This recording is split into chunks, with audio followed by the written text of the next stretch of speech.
OK. Alors, nous avons les bases pour faire des petits exercices dans le modèle du marché des fonds prêtables. Alors, prenons un exemple. On a notre demande de fonds prêtables comme ceci. Et là, pour le moment, on va faire le code d'une économie fermée. Fermée. OK. Économie fermée. Et on a donc nos fonds prêtables ici, notre taux d'intérêt là, notre demande de fonds prêtables, notre offre de fonds prêtables. Il se trouve que, en économie fermée, il faut que S égale I, c'est-à-dire qu'il faut que le taux d'intérêt soit ici. Parce qu'à ce taux d'intérêt-là, il y a cette quantité-là de fonds prêtables, donc le long de la demande au taux d'intérêt, c'est ici, n'est-ce pas? Et à ce taux d'intérêt-là, le long de l'offre, il y a cette quantité-là d'offres de fonds prêtables, donc S. C'est le même chiffre, donc ça marche, quoi. Okay? Maintenant, en économie fermée, supposons que toutes les entreprises veulent investir beaucoup soudainement, sont très encouragées par l'avenir, il y a plein de demandes qui s'en viennent. Et donc, qu'est-ce qui va arriver? La demande se déplace vers la droite, la demande de fonds prêtables. Ils veulent faire plus de projets d'investissement. Donc, ça déplace la demande comme ceci. Ça met des pressions à la hausse sur les taux d'intérêt. Et à la hausse sur le S et le I. Donc, quelle économie est fermée de façon officielle? Bien, si on prend l'économie mondiale au complet. Okay?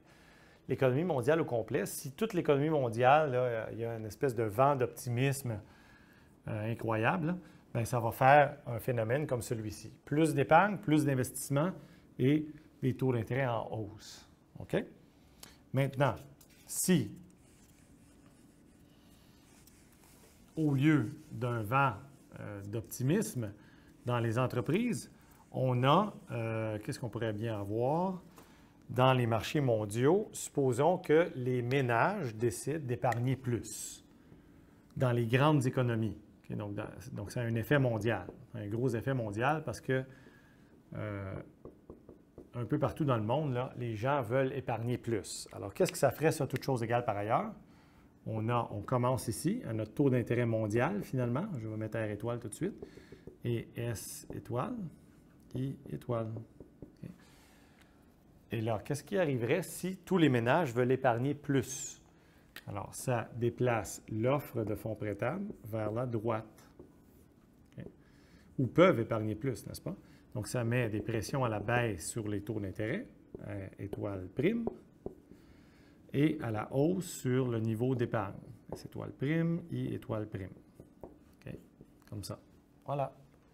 Aussi simple que ça. Si les gouvernements...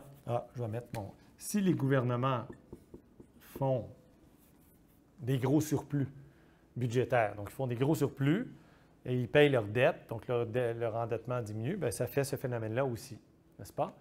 L'offre de fonds, parce qu'ils prennent moins de fonds dans les marchés, les gouvernements, ils empruntent moins, il en reste plus pour le secteur privé, donc il en reste plus grande disponibilité, plus d'offres.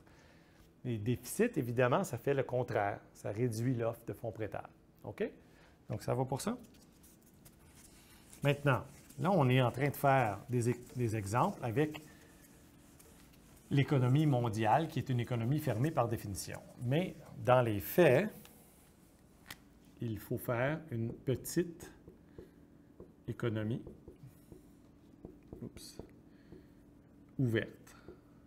Donc, qui est à peu près tous les pays, sauf les États-Unis. Tous les pays individuels, sauf les États-Unis, peuvent être considérés une petite économie ouverte.